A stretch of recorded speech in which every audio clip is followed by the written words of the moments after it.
Hello everyone. Can you hear me? Can you see me? Please give me a hint about what you are hearing about this. Welcome to my live. Let me know, let me know. Let me know if you can hear me. Yes, yes. Someone is saying yes, so you can hear me finally. That's perfect. Yes, perfect. Welcome everyone to my live. Um, I'm really happy to be here again. Actually, this is the second time for these happenings by Laowa. It's a it's a great pleasure to me to be here to tell you more about how I work, how I plan my stories, my work in general, of course. Um, I am already having some question from you. Emanuele is asking if you will give some advice to use my Laowa 15 millimeters f4 macro.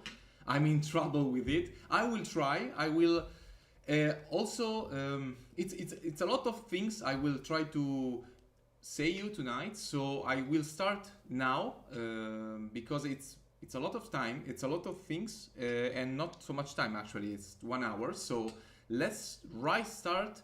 If I will try to leave some time for the questions, but you can of course write your questions on Facebook and YouTube as you wish, and I will try to reply to everyone. So let's start.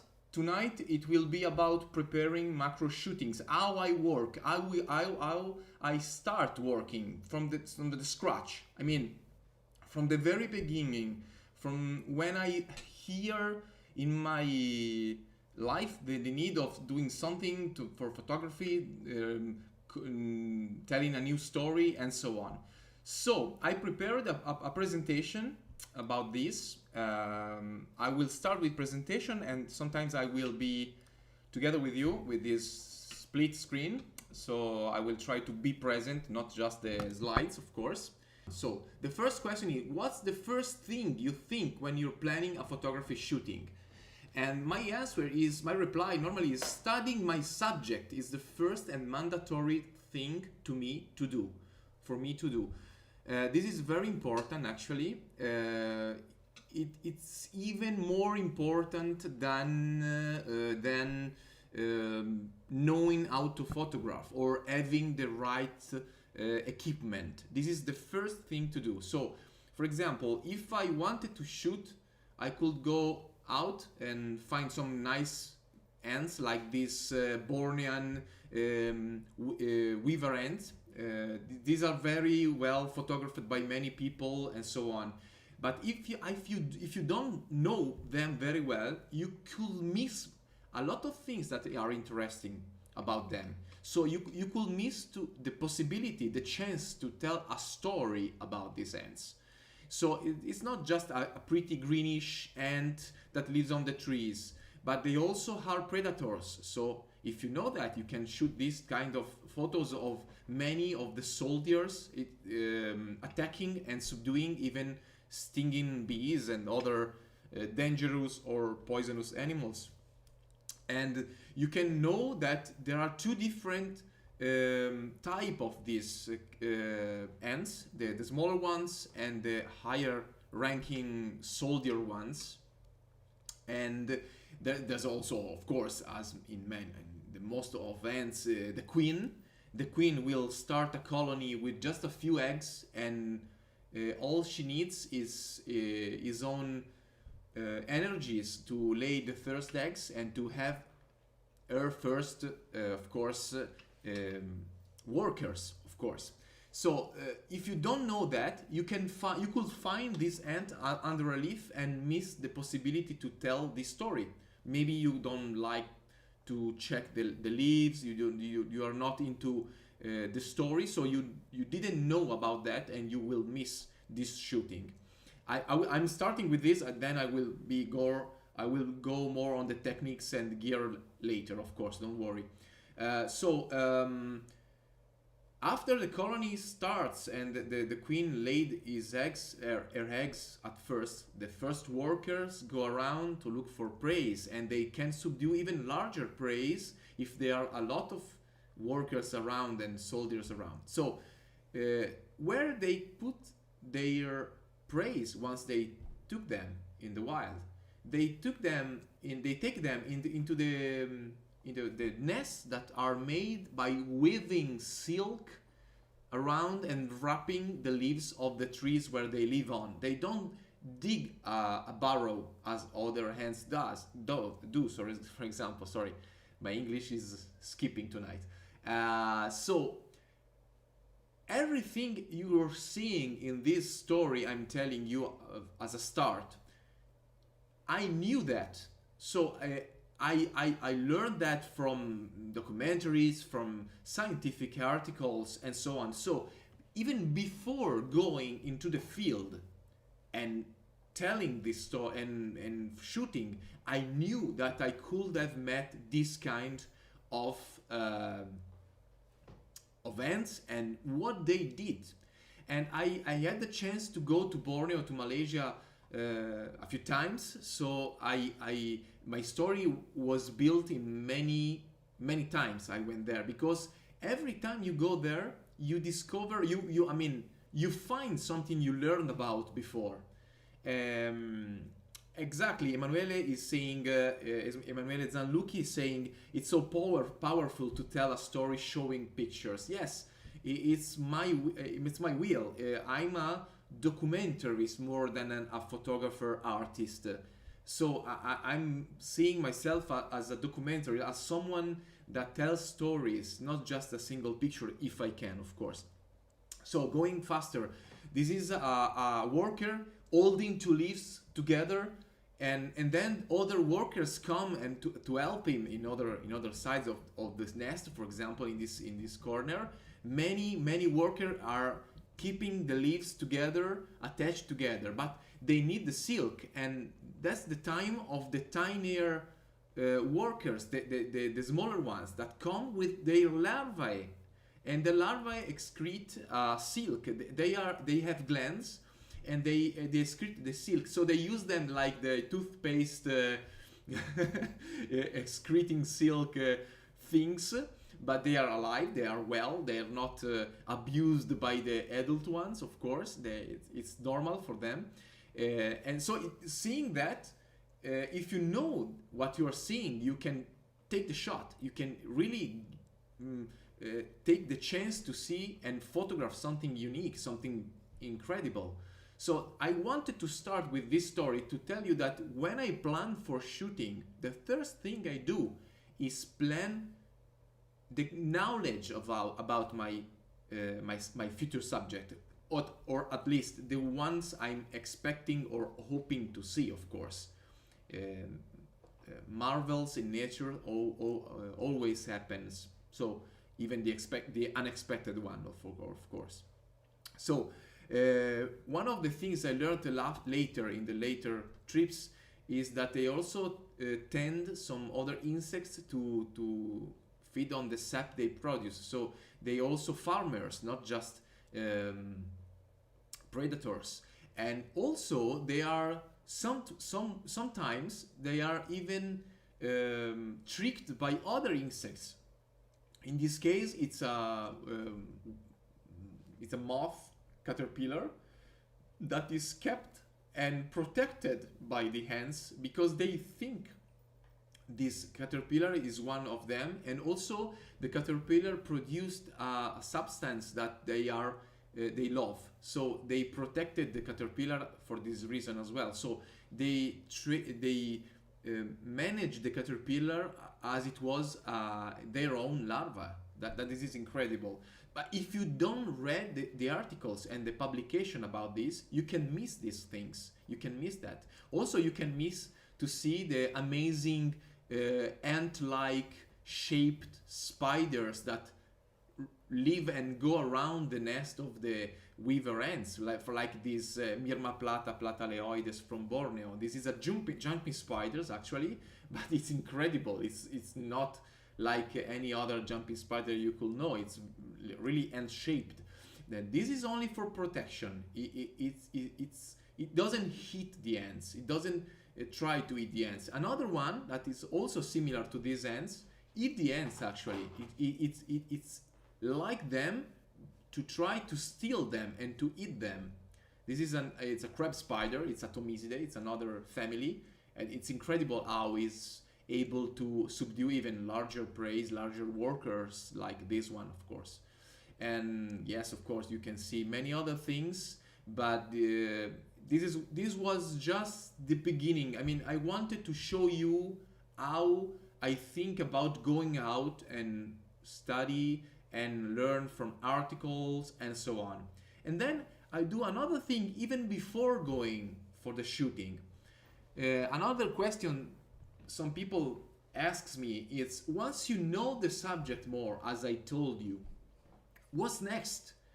And the next thing is to do is building stories before being on the field. Not just the knowledge, you have to think about the stories. You have to think. I feel I have to think about the stories I want to tell. So this is another very important thing I do when I plan macro shootings. This is an example of some notes, very bad drawings I did in the past for another story. This is just an example, so I can put the presentation larger if you want to see better. This is just a small hint of what I can do, what I do when I go on the field with my colleague Francesco Tomasinelli, with I worked with about this story. This one was a story about the life into the caves of Borneo in Mulu National Park, and also Gomantong caves in Borneo as well. So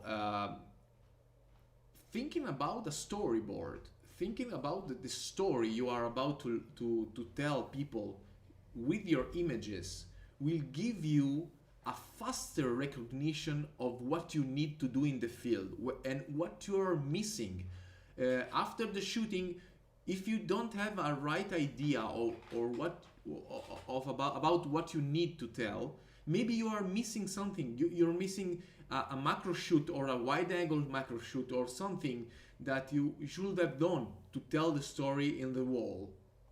So Emanuele is also asking, so you mean having a plan before going out for a shooting session? Yes, I mean that. I mean having a plan, at least a general plan. Not you don't need to have, of course, the storyboard like a movie maker. You don't really need always to do that, but of course having a hint of what you're about to do and to see that is very, very straightforward, and it will really save you time and save you also the time to decide what you do, because you're really already thinking about the story. So let's go further. How do you find your subjects? This is one of the main questions that many people ask me, and yeah, sure, it's not really easy to reply to this question because it depends on the habitat, situation, and subject, of course. For example, if I wanted to see and find the queen, the starting colony of the weaver ants we saw at first, I will have to check under the leaves.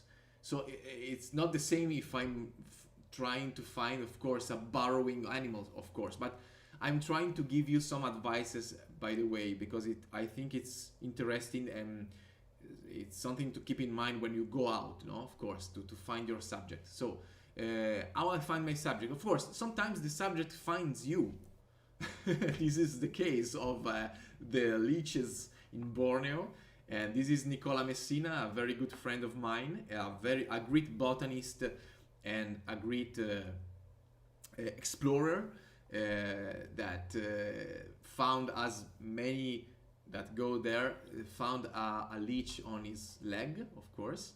and he took his time to photograph as well, a little bit this leech. And it's a terrestrial one, it's a terrestrial species. They wait for you in the leaf litter, so I also took the chance to take a shoot about that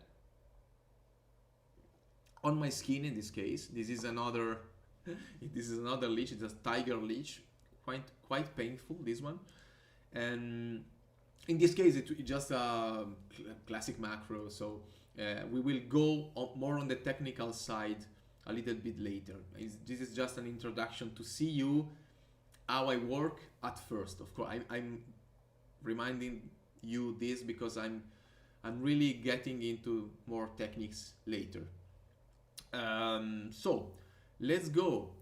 You can find your animals even in your house. This is my country house. Of course, it was a non-used room in the basement with dust, dust and not used furniture and so on. And I found a beautiful tiny spider, a species related to black widows actually, that was able to catch a bigger spider that is very common in our houses here in Italy, in Europe.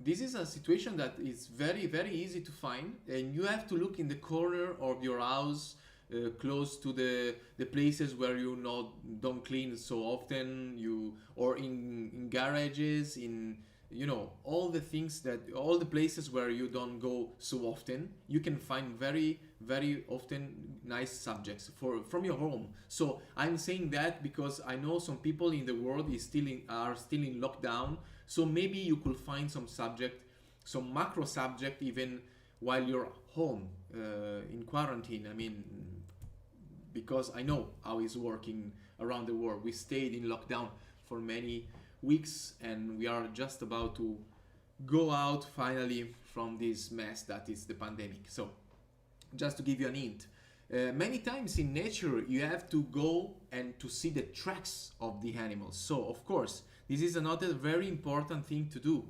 You have to learn, and so we go back to the first things. You have to learn how the animals live and walk, and you will see the tracks, of course. And the tracks are very, very important. For example, in the deserts, like in the Namib Desert in Namibia, where I've been many times. And yes, this is the place where you can find animals by tracking them. And this is how to do that. You have to go in the morning because the wind during the day will blow the tracks away. So the best thing to do is to go in the morning, early in the morning, as the sun goes out, and look for tracks. And you will see the tracks, you will follow the tracks, and you have to learn, of course, where they are going, the right direction, of course. These tracks you are seeing now, for example, on the left, the vertical photo is showing a beetle track, and the upper right one is showing the burrow left by a spider actually, and the lower one is the tracks left by a dune chameleon, the Namaqua chameleon. So every tracks will lead you to different animals. Here's just an example of where I'm looking around to see my subject, to look for example, in this case I was looking this image for a Peringues adder, that is a venomous snake from Namibia. And this adder is always living around some shrubs, is always trying to look for some shades and for the same places where lizards also go. So if you know that, you will not lose time looking around in the dunes where there's nothing, but you will aim to the right place in the right moment and following the right tracks, of course. So just another hint, go further, of course. You have to look in the right timing, in the right places. If you look for animals in the Namib during midday or in the night, maybe you don't find so much. But if you go in the forests of Borneo or Central and South America or in Africa, in tropical Africa, you have to go out at night. Of course, beware of lions, of course, if you're in Africa. But aside of that, you have to go out at night because it's at night that insects and all arthropods go out to hunt, to look for food, and they are protected by the night, so they are not found by birds and so on. So this is another example of why these animals stay out at night. During the day, they could be during the first hours of the day, they are still lightly visible, like in this shot. But as soon as the sun goes up, they become less visible. As this is just an example of what happens during the day. So you will miss this insect, for example, if you go in the forest at midday. This is another example. This is a very transparent and tiny mantis from Borneo, and this is totally transparent. You wouldn't see this during the day. It's almost impossible to see it. I saw it at night. I shoot that image to show how it was transparent. This is another example of how this mantis is really thin, is like a ghost. It's incredible. And another one is that also some vertebrates are almost invisible during the day. So at night they are active and you can see them. These are just other examples of photos I shoot because I knew that I would have found that animal. In this case, this is a salamander from the Alps, and I found it because I was looking for this in the right season. It was starting of the summer actually, but I was very high in the Alps, so it's an alpine environment. It's cold, so you have these animals in activity even later, and it was like afternoon after some clouds and humidity came up from the ground and from the area below, so they could have been active because they need humidity. So you have to learn about your subject and look for them in the right place, of course. Thank you about loving the ghost photo, Lee Lemon. This is another example. This is another salamander for another corner of Italy, and you can only find this subspecies only after very heavy rains during the right season, the right temperatures. So this is another example, and so on. I'm going very fast because I don't want to do too much time, but I put many examples of that to show you that you have to learn about your animals. This is the point. How I found my animals, my subject, I know them, I track for them, I learn when and where they are active to look for them.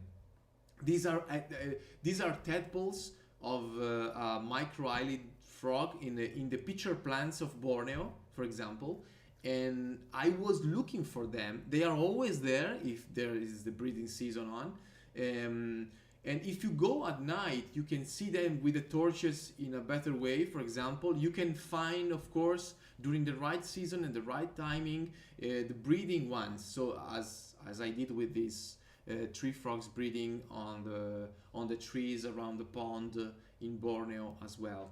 And another very important thing I do is to hire or to ask to local people to help me. And this is a very important thing. If I'm an herpetologist, I'm a reptiles and amphibians researchers actually. So I started with my passion of nature about studying amphibians and reptiles. So I know many people around the world that can help me finding my beloved amphibians, for example, as I did in Panama by calling my friend Abel Batista Rodriguez and his wife Pamela. You are seeing them in this photo, and they permitted me and they granted me with their presence and their help to find many of my subjects, like this tiny glass frog, these two breeding glass frogs from Panama.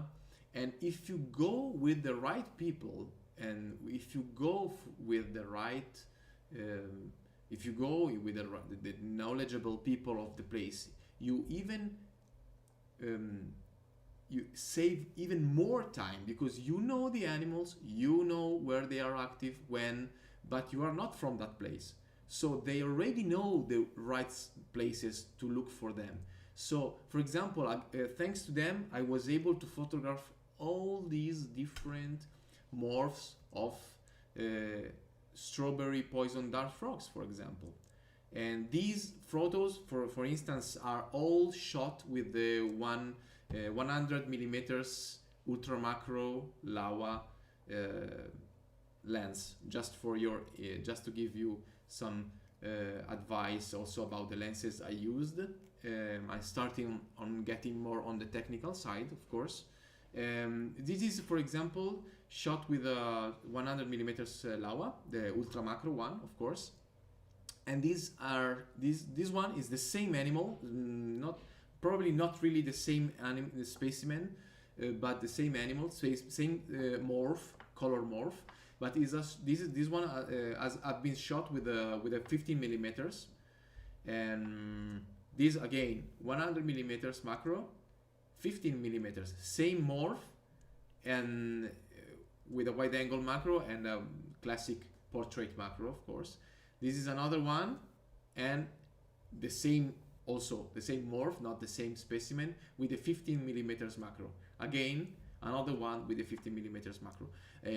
Going with a specialist also could grant you the possibility to take not just macros, but telling the stories about the research they are carrying on, and even you can end up finding some very, very interesting species. I was in Peru many times with this researcher, that is Alessandro Catenazzi from Miami University. He is a specialist of amphibians and reptiles and conservation, and with him we found a lot of very interesting species, and I was able to photograph this one, for example, and other frogs. I was also able to find sad things, of course.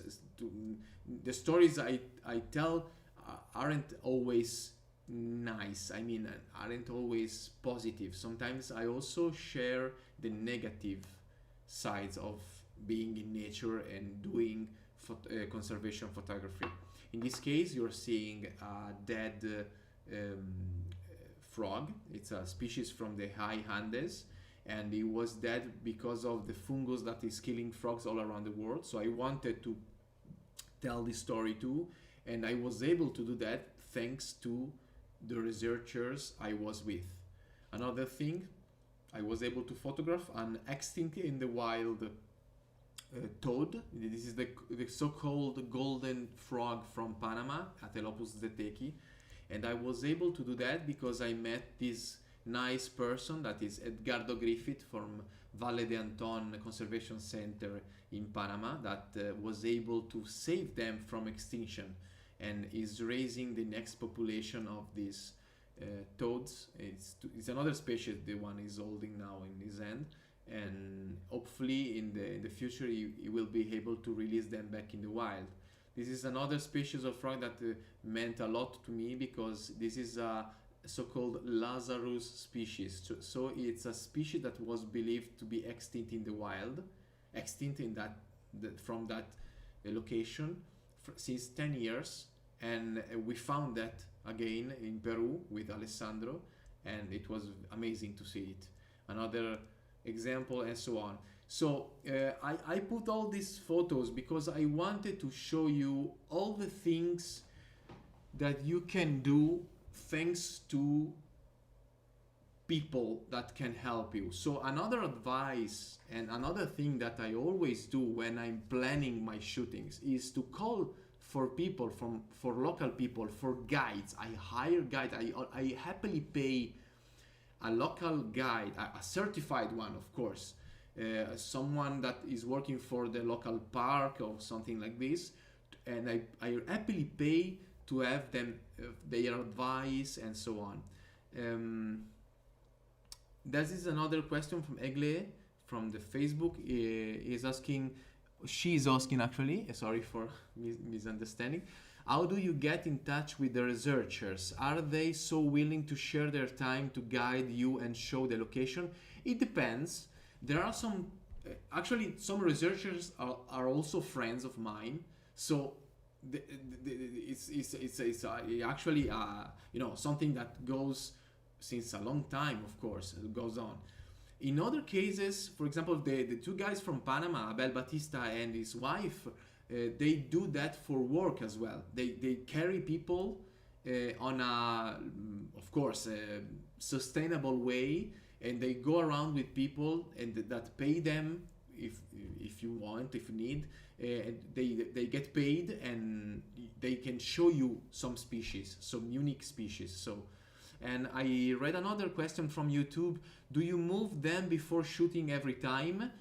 No, at all. I'm trying. It depends. When I'm with the researchers, sometimes I have to move them because they have previously been catched and by researchers for monitoring, for measuring, and so on. So sometimes yes, I have to move them because they were in a plastic bag, for example. So I put them back in the wild and they take a shoot.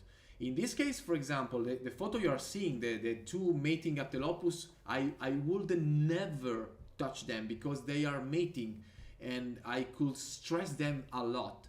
And there's another example of another photos that where I didn't move the animal at all. This is a calling, it was calling, it just, the focal sac is not completely inflated here, but it was calling, is a calling male. If you touch them, if you move them, they will stop calling and they will deflate the vocal sac totally. You wouldn't see that vocal sac under the throat. And I wouldn't be able to do this shot. That is a very tricky shot to do. If you want, I can tell you more about this shot because it's a is a shot where I change the focusing during the shooting. So I set 30 seconds shooting. I first focus on the subject. I make the flashes go as soon as I click. And then the next 29 seconds after, I turn the focus on infinite to get the stars. And I open the aperture from let's say f13, f16 to, let's say, f4 of the 15 millimeters Laowa I was using for this image. No, in this case I wasn't. Emanuele is asking remote control. No, I wasn't using the remote control in this case, but yes, not to stress them, I often use remote control. So we are getting to the next question. I'm seeing you are asking the thing I was planning to tell you right after. So how do we approach your subjects? Of course, the general reply is quietly moving, trying to avoid contact whenever it's possible. This is very important. It's actually mandatory to me. I like and I loved to touch animals. I'm an allopathologist, I repeat that.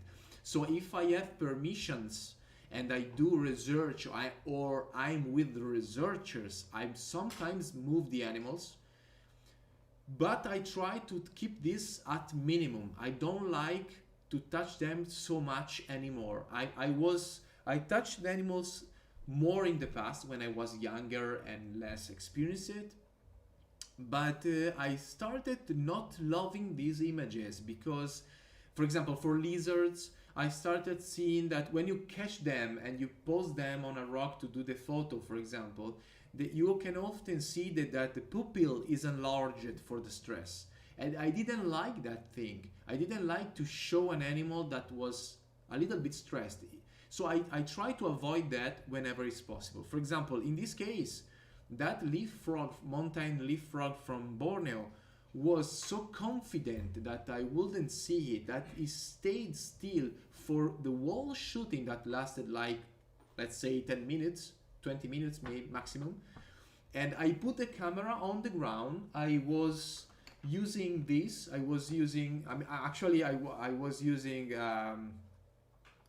I was using the bigger one, the D850, the reflex one, but I was using the 15 millimeters. I put the camera on the ground, so very easy. I just put the camera on the ground. I use the flashes in that case. So in this case, you're seeing all light you're seeing is flashes. I put two flashes with diffusers on the front, aside of the camera, and one bigger one, this one, for example, I'm holding now. It's a classic, gun-shaped flash from, in this case it's a Nikon flash, but it doesn't matter. I always use them in manual, so it doesn't matter what you have, of course. And to give some light on the background. So this is the thing I did with this image to get this photo. Dario Bacchini is saying that I'm making everything feel easy to do. Yes, sometimes it's easy, sometimes it's harder. For example, the tricky photo I showed you before of the tree frog is not so easy to do actually. I must admit. This is a classic macro, for example. In this case, it's a classic macro, but for a skittish and shy subject. It was a fly, a bee-like, very similar, a mimic of bees. In this case, I just moved very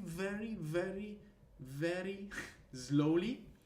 I approached the fly while it was feeding on this daisy. And another thing that I did is to put the right side flash. You are not seeing flashes, but I was using two very well diffused flashes that I will show you later.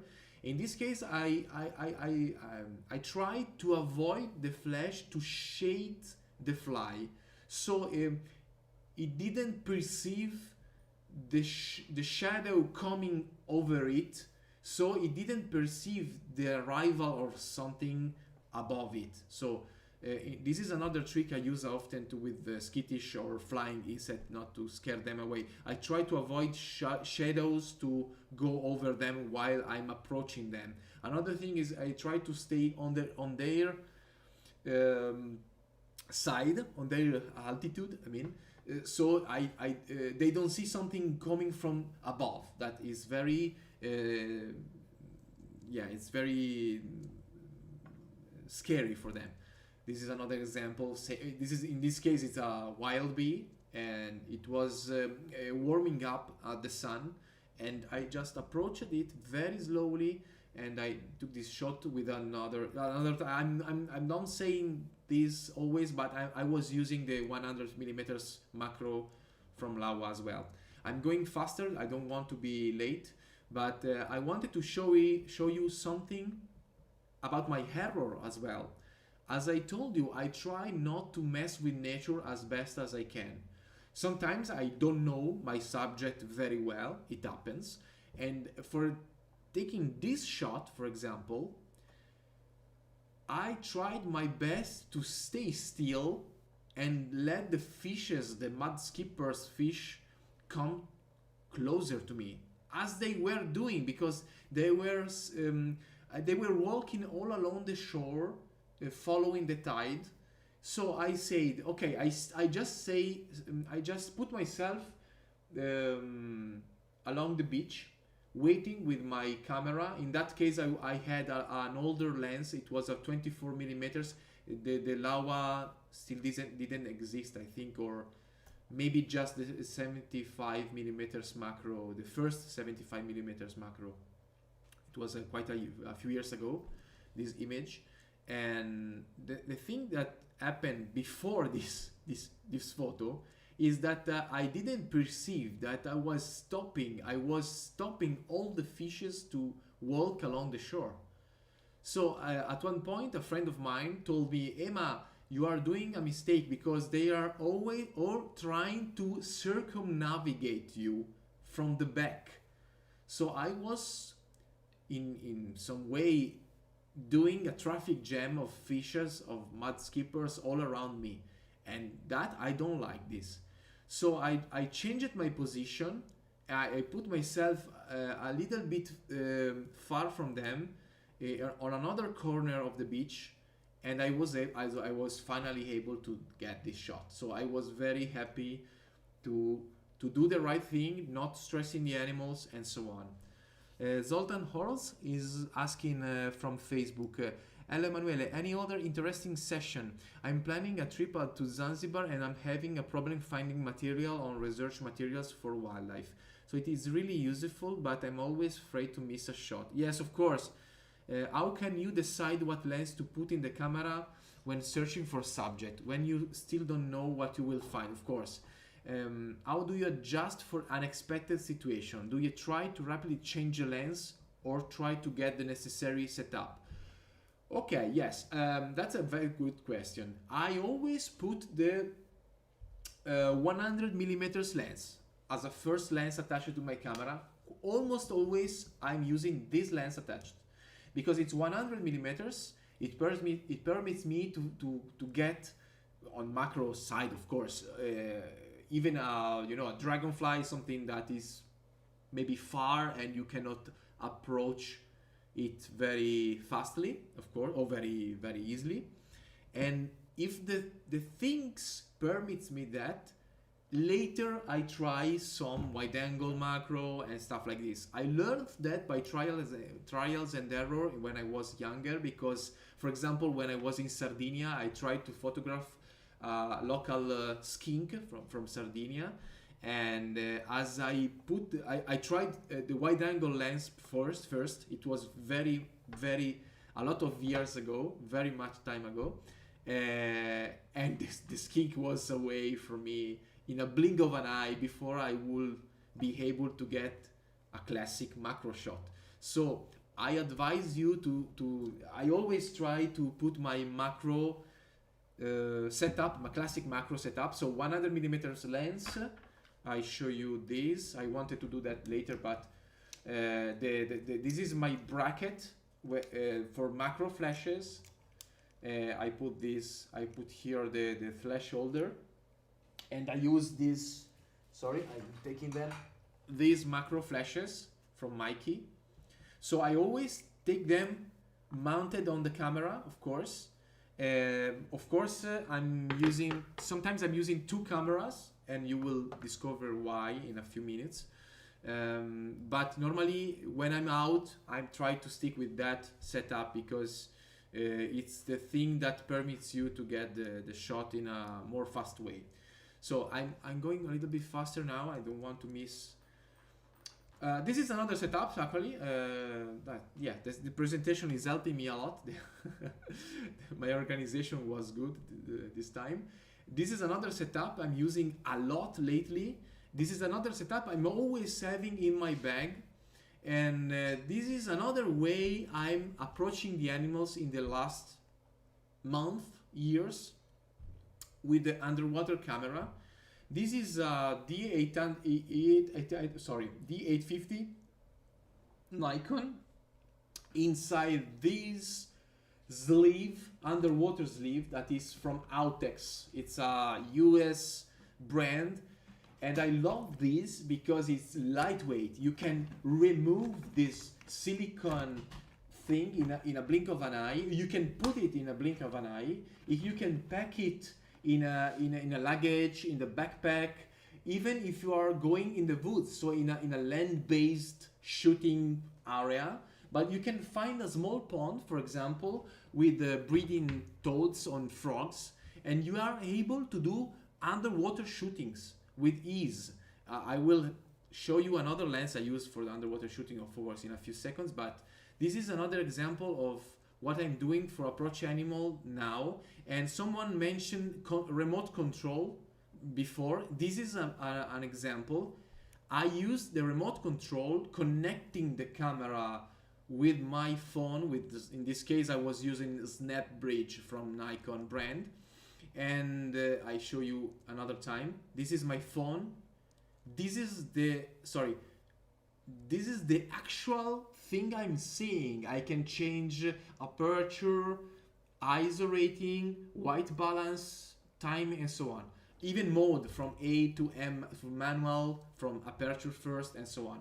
So it's very useful. I have to use in this case autofocus lens. So when I use this setup, I don't use Laowa lenses because I can't autofocus from remote, of course. But I use the Laowa lenses underwater as well when I could move the zooming and focus rings, of course. And I was able, in this case, I was able to avoid stress to the animals, my presence in the water, my heavy and voluminous body into the water, and I was able to take some shots like this one, for example. This is just an example. This is a very delicate moment for the amphibians, so I always try to avoid any stress to them, any more stress to them. They see you, so if you avoid to be seen and you put the camera that is still, it stays still, they will calm down and they will act naturally. They will continue to deposit their eggs like this. For example, spectacle salamanders are doing in a small stream pond in the Apennines in Italy. And this is another occasion I use that setup. In this case, I use the camera in a split screen, so halfway out of the water, always using the remote control in this case as well, not to enter the water. In other occasion, of course, you have to move into the water, of course, you have to move and look for animals, running them around. Like in this case, I was photographing a water beetle larvae that predated tadpole, and the water was very cold, as in this case. You are seeing I'm wearing winter clothes, and the water was very cold, but it was worth doing that because I was able to get this shot, for example. So another advice I can give you is, if you can, you can carry you around this. I always carry with me this Autex sleeve, Autex underwater housing with a dome, with a circular dome, to get some underwater shots, wide angle shots. This is another thing I do, and to avoid stress.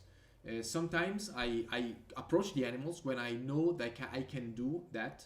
For example, with this chameleon that was well hidden in these shrubs in the Namib desert. It was calm. The slightly darker coloration is not because he's afraid of me, but it was actually thermoregulating. It was warming up at the sun. So of course I wasn't disturbing it too much. I just posed a diffused flash on the left side, and the other light you are seeing is the sunlight coming from the right side of this image. And I didn't touch the animal at all, because if I do that, I can transmit my smell to the animal, and I could ruin his life, because the jackals or other predators could find it by smelling my smell, my odor. So it's always best to avoid to touch animals, also for this reason. Dario is also asking me, what with the Nikon app you are always able to focus correctly remotely? Depends. Yes, normally, yes. Sometimes when I have low lights, of course, it become a little bit trickier. But yeah, I find it very useful, actually. This is another occasion when I approach the animal. I try to be correct with them. This case was a venomous snake that already had his prey. He has some prey in his guts. So if you touch it, not only you risk to be bitten, of course, but this is a side note. Also, you are risking for it to vomit, and you will ruin his lunch. So it's very, it's a really delicate moment. I really advise you not to do that. So I approached it very quietly. I was using the 15 millimeters or another wide angle lens. I changed them a lot, and I tried to do the shots while moving me frontward and backward to get the focus, with the diffused flashes helping me to stay away from it. So I try to put a barrier between me and the venomous snakes, of course. This is another photo I like a lot. I took this photo in the Namib desert, and I tried to get this shot without disturbing the animal, but actually trying to get as close as possible. And Laowa guys, Lee, Lemon, Kevin, you all, Chan, all of you, please don't look the next image I'm about to show you. This is a sensitive image for you, so please don't look. And also the people that is sensitive about how using the lenses in the field, because if you are among these people, you will probably don't like the way I was using the 15mm macro lens. So jokes apart, yes, I always try to keep the stress to the animals at the least level, and I wait, of course. People shooting wolves or birds are used to waiting. I don't know why we macro shooters cannot do the same with some delicate or stress or unique or peculiar species that have to be treated with some respect. So in this case, for example, this is another occasion when I waited for the lizard to go out of the eye socket of the dead seal in Peru. This is another occasion, another example. I waited and the toad started calling again. So I wasn't stressing it at all. I was using the flashes. I put 2 flashes in front of it, 1 flashes to light the background, no problem to the animal. Also here, I was able to photograph this animal calling. This is a toad from Borneo. And I waited there, I waited in the darkness, and it was standing still calling. So I waited and I put the flashes, I stayed still. It started to call back again after hearing me moving around a little bit with the tripod and so on. I used the tripod to keep the position, not because I needed, because it's all flash, but I used the tripod to not to move too much around it. And then I was able to photograph a female coming by, approaching it. So I left them to their future mating, possibly. So I was able to photograph them without disturbing them. We just wait. It's so beautiful to be at night in the forest, hearing the sound of the forest. Actually, Lee Lemon is asking if the 15mm is still fine now. Actually, I must admit that I sent that lens to Kevin to fix it because it was a little bit full of sand, probably. No, it was actually fine, but I had to clean it a little bit. So in the past, I sent the lens to Kevin to have it controlled, for example. So for to be sure. Don't worry, it's here with me. It's fine. It's saying you hello, so don't worry. I'm going fast. I don't want to lose the time. We are about to end this live show, but I still have something to show you. So what you put in your bag, let's end this presentation with this. I try to put everything I need and a little more until my backbone will survive. This is the truth.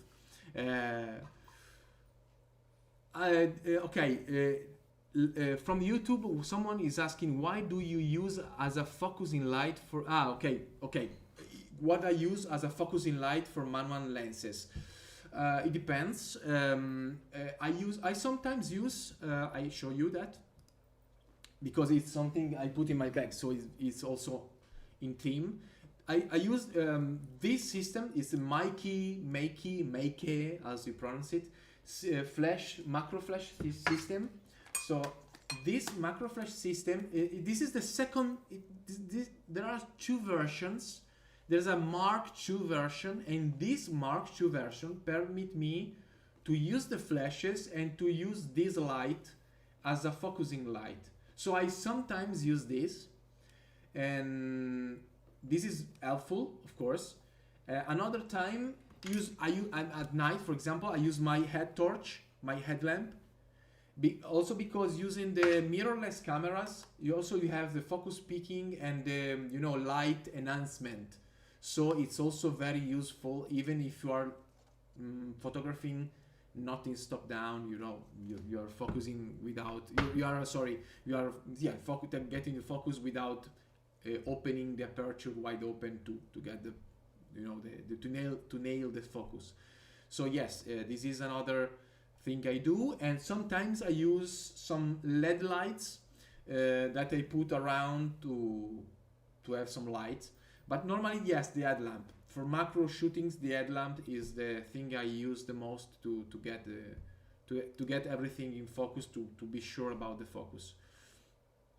Another one, Pranay, is asking how to focus stack using Laowa 100 millimeters. I don't focus stack, I'm sorry. There are many people that do focus stacking. I don't normally do that. If I did in the past, the photos you are seeing now, they are not in focus stacking, they are single shots, and I don't do that normally. If I did in the past, I just took a few shots at like f13 and a few shots just to have a little deeper depth of field, but it's enough. It's just for trial. Yes, Laowa is also recalling you the 5% discount, putting Eman B05 on the Laowa website if you are buying lenses. I will recall this even later. Let's go. A few minutes are still left. So what I put in my camera, this is not my backpack, but just to give you a hint, when you are in the field, when you're in expedition, normally you try to avoid weight, of course, but you need stuff, you need gear. So this was my backpack packed like 3 days ago in the morning. I went near Rome city in a very good place where I was shooting, and this is my backpack already packed to go back home with all my stuff packed very tightly all together. This is actually the 100 millimeters. Sorry, Laowa guys, I was using another cover in that case because I lost the original one. Sorry, but I don't actually have any more Nikon lenses inside my backpack now. I will show you all the lenses I'm carrying. I wanted to show you also some of the images I do with all the lenses. So this is a photo with the 15 millimeters shift lens, macro lens, that is also shift. This is another photo I did with another lens I still use for underwater and for some tricky shots on land. That is the Tokina 10 to 17 millimeters fisheye lens, because it's autofocus, and when I need autofocus with moving subject, I use that lens. In all the other situation, I use the 15 millimeters because it's sharper and it delivers way more quality on the image. So if I use the Tokina, or for example underwater, as I told you. So in these cases I use the other sides I use the 15 millimeters. This is another example why I like the 15 Laowa instead of the fisheye Tokina. This is a photo with the fisheye, the Tokina 10 to 17. Okay, it's fine, but I didn't like the sun at all. The sun star is terrible. And so I shot the same image with a 15 millimeters macro from Laowa, and this is way better to me. But it is my opinion, of course. This is just to end this. This is two examples of what I can do with the 15 millimeters macro. You already saw that. This is another one. This is the only lens actually that can permit you to move the focus and the aperture manually, and to do the stars subject photos wide angle like this one, you need this type of lenses. And the Tokina, for example, doesn't have an aperture ring on it, so I couldn't move the aperture from f16 to f4, for example. This is another very important thing to do if you want to do this type of wide angle macro at night. And I love the 24 millimeters macro probe lens from Laowa. I'm always having this in my backpack. Why? Because for many reasons. Because it permits me to go low, to stay low on the ground. It gives you a perspective that any other lens doesn't permit you. You can go into the grasses, you can go into things to have a deeper perspective of the macro shootings you are doing. Like in this case with this salamander that was under a leaf, and I put a light over to get this amazing and intimate shot. Amazing for me because it was the first time I was able to put the lens so close and so in an intimate way with the subject. So I really love this lens, the 24 probe lens. This is another example of this lens.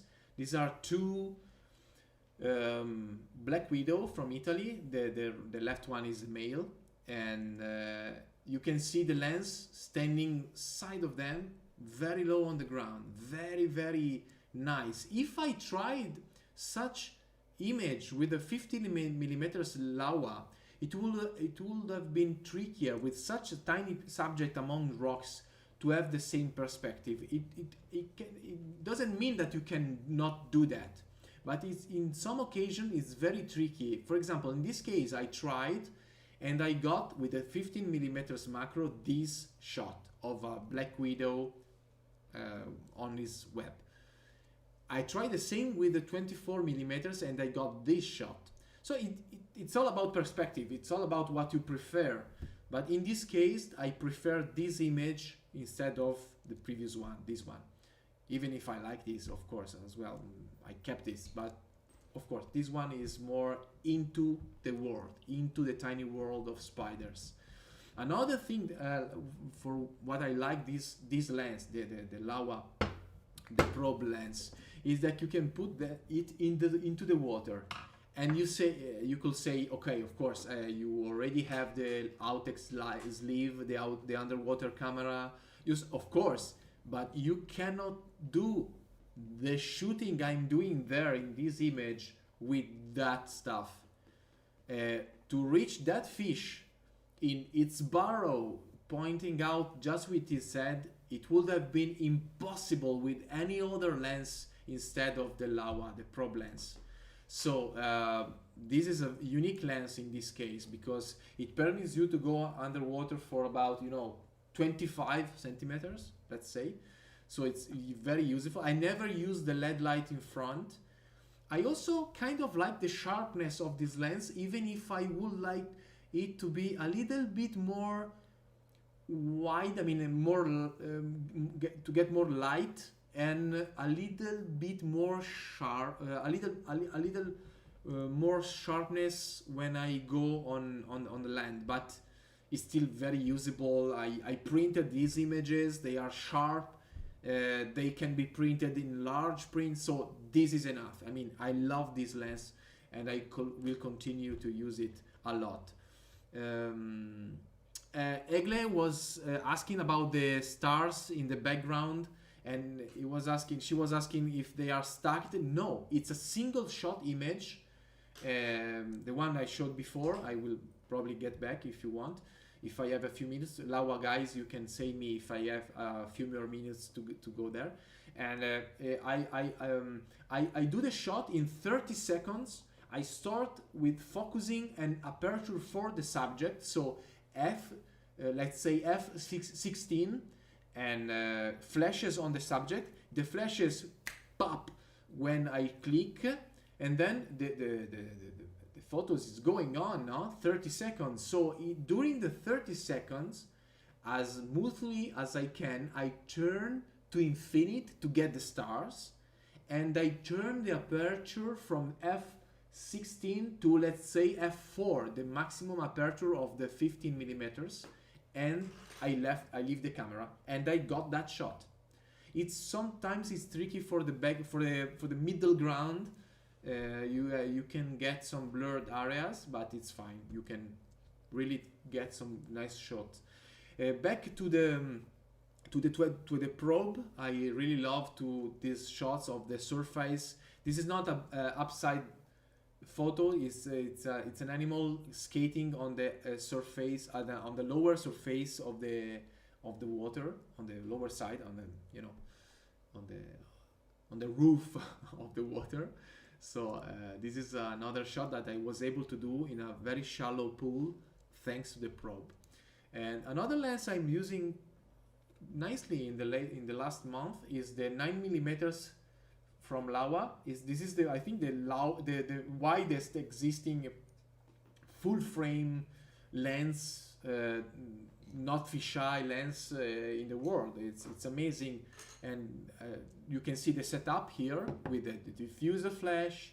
I put the camera on the ground, so yeah, it's very easy, very simple. I use the delayed mode not to convey any vibration moving my hand on the camera, so I clicked and waited for 3 seconds before the actual photo being taken, and I got this shot.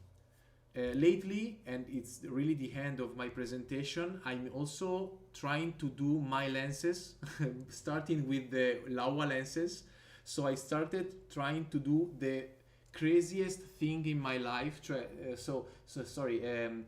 I'm trying to build something that can permit me to have a super wide angle, super macro lens. It's actually a so-called relay lens. It's a mixture of lenses attached all together. This is an example.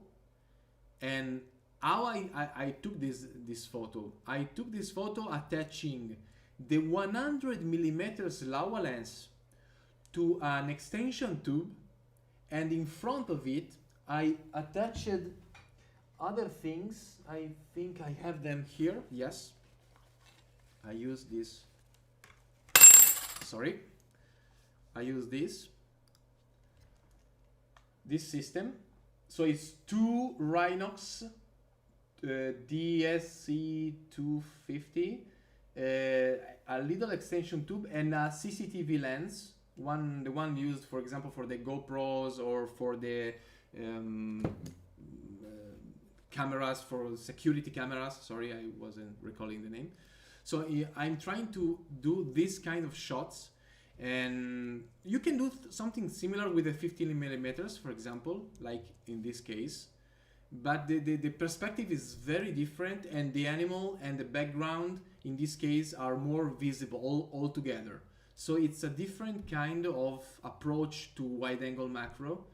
I talk a lot with the Laowa guys, hoping they will possibly do their own super mega wide angle relay lens one day, because I think that their engineers, their abilities are way more able than me and my trial and error technique to get the best quality of these images. But I'm already quite happy about the results of what I'm doing. This is a unbranded lens I found on eBay, so I cannot give you the right name of these things because I don't know. It's a mess. It's really a wild side of photography. So this is another example. This was a very tiny fly. This was another occasion. You can see how tiny is the subject. The subject is these two tiny fungi on the leaf, and this is the result. And this is another occasion. This is another example. This is a water skater, and this is another occasion, another example. This is a beetle, a weevil beetle. Of course, this is another one, another super wide angle macro. We are getting to the end, and I will get to your question. I see many very interesting questions, so I'm really going fast for you.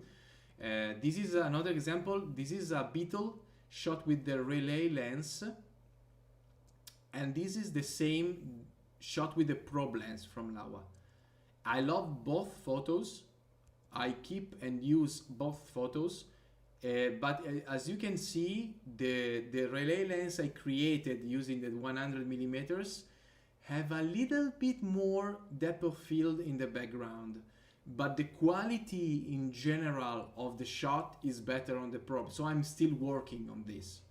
And I saw a question from Ariel that is saying, have you used the Laowa 25 millimeters ultra macro? Of course, I love that lens. I always have this lens in my backpack. It's here with me, of course. I always use this to do super classic macro photo like this one. I was prepared about your question, as you can see. This is a very tiny lichen on a rock with a very tiny acarian on the top of it, like waiting for the aliens to get it, probably with the legs straight up. This is another example of me using the 25 millimeters ultra macro. I love that lens. It's a tricky lens. You have, if you want to do the single shot as I do, you always have to find the right perspective, the right angle to do the shot and to get the thing you want in focus in this shot. If you do stacking, it's not a problem. You just go and you can do your stack as you wish, of course. So this is the end of my presentation for tonight. I'm trying to reply to some of the previous questions. I see that Pranay was asking, can the 15 millimeters wide angle macro be used for landscape photography? Yes, it can be used, sure, as Dave Razzi replied as well. I use it a lot for general landscape photography. I love it, and also I like the 77 front ring of this lens. So you can put the filters easily on it. So I use this with degrading filters, ND filters, polarizing filters, and it always gets me very nice results. So yes, you can use this without any problem. I don't know if there are any more questions. I wanted to do also tonight a shout out for James talking. He will be hearing and having a live for Laowa on the 7th May, so in about 10 days. I mean next month. He's a documentary director who has 20 years experience. He participated in many music shows from the globe. He worked with Beyonce, Rihanna, the Rolling Stones, Taylor Swift, and many more. So I really advise you to follow the next Meeting Masters happening on the 7th May. I will be there probably because it's very interesting to me to see such experience in such different field than myself. There are a little more questions. Ger is asking, which do you prefer for Sony E-mount, the 25 millimeters or the 100 millimeters as a full frame, and what is the difference? Okay, this is a very difficult reply because these are similar but different lenses. If you are starting with macro and you are getting into the ultra macro side, I would advise you the 100 millimeters because it's easier to use and you can go on infinity if you use this as a classic 100 millimeters lens. It's sharp, it's incredibly sharp. And if you go with a lot of megapixel camera, you can crop and even get a slightly, of course, magnification after by cropping, of course, if you do. But if you want to do like ants, very small things, very small mushrooms, then I advise you to do that with the 25 millimeters lens.